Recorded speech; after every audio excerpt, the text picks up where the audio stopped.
Arròs Negre, black rice. This, my friends, is Arròs Negre.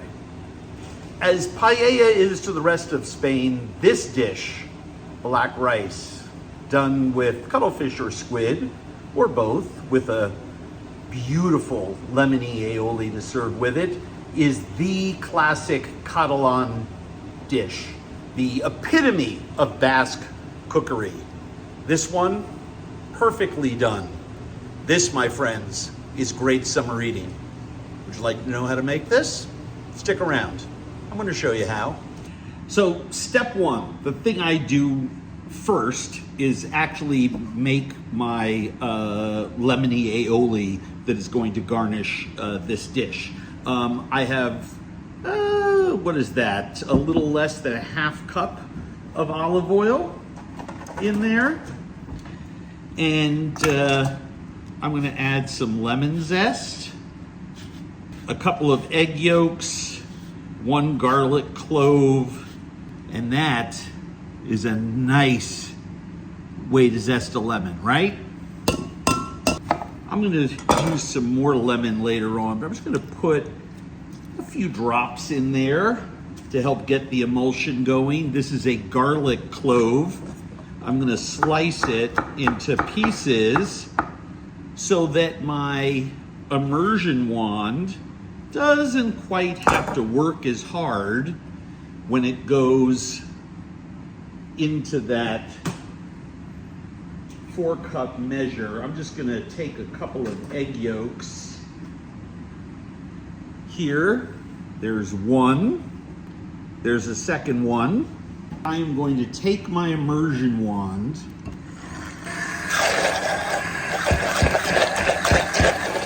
I'm just going to add some olive oil to make the emulsion hold. Perfect. And when you are done, you should have thick, beautiful aioli. You want to have this with your black rice and squid. So I'm going to wrap this and put this in the fridge. And in a half hour later, we'll be eating Arròs Negre.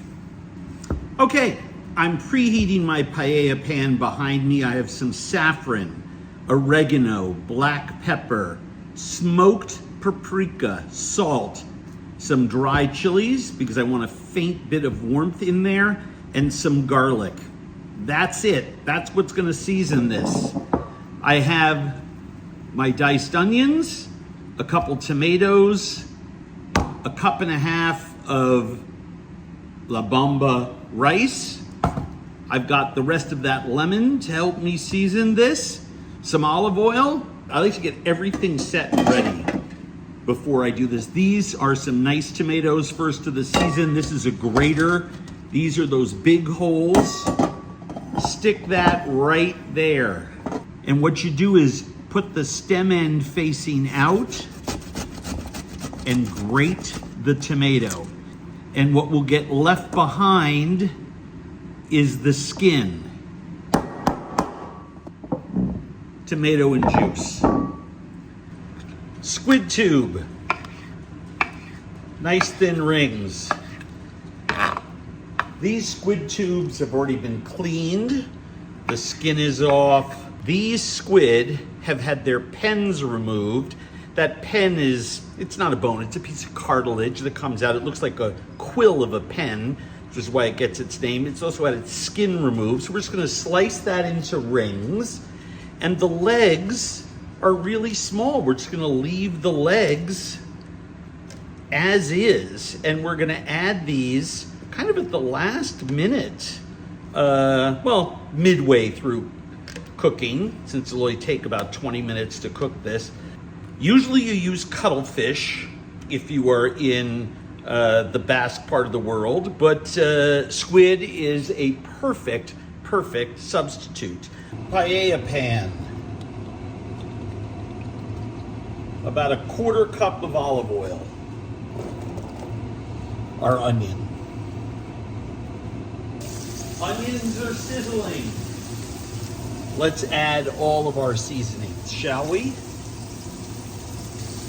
We don't want to scorch that. We just want it to aromatize in that oil for a second.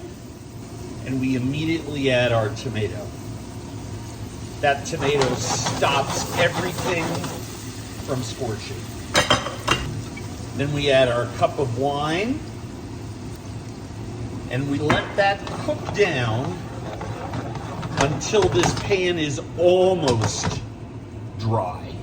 All right, after about 5 minutes, we have reduced the tomato, the wine, the oil, the juices from the garlic and onion. Yes, they do contribute a few tablespoons, down to where it's almost dry. We don't want to scorch any of that. And to that, we're going to add 4 cups of fish broth. And we have this on a medium-high heat. We are going to bring this to a simmer. Stir in your squid ink. That's black magic. It turns the simmering broth a beautiful color of black, which will only get more intense as it reduces. This is squid ink. You can get this at the fish store in little 2-ounce cups, in little tablespoon sachets, in 4-ounce jars, 6-ounce jars. It is not fishy at all. As a matter of fact, it tastes faintly citrusy. And when this is simmering, we add our rice. We're not making risotto. We just give this a nice stir so that the rice is evenly distributed throughout here. And we're just gonna let this simmer away for about 20 total minutes. All right, this has been cooking for about 8 or 9 minutes. I'm going to add my cut squid tubes. I'm going to add our tentacles. And look at how black and beautiful this is. Add a little bit of lemon juice and let that cook along with this beautiful black rice.